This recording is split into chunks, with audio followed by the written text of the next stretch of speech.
যে are you famous? Yes. জোশ। কেন?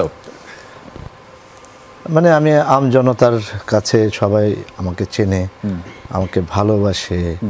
মানে আসলে শব্দটা তো আপেক্ষিক, মানে এটা একদম ফেমাস অনেকভাবে অনেক অর্থই করা যায়। তো আমি যেভাবে চিন্তা করি সেটা হচ্ছে যে আমাকে সারা পৃথিবীর বাংলা ভাষাভাষী মানুষ চেনে, এটা আমার কাছে তো এক ধরনের ফেমাস আমি। আবার আপনি যেটা বললেন যে আমার কাজ ফেমাস, সেটাও এক ধরনের।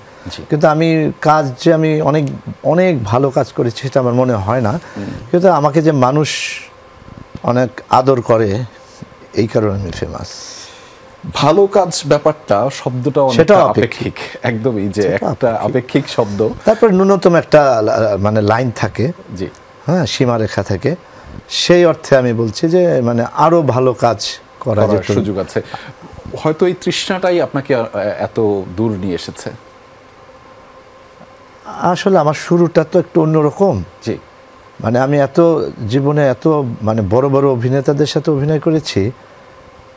আমি যে দলে কাজ করি ঢাকা থিয়েটারে, আমি 40 বছর যাবৎ কাজ করি। জি জি। আমি মিডিলে কিছুদিন বাদ ছিল, এখন আবার করছি, সামনে একটা নাটক ডিরেকশনে দেব।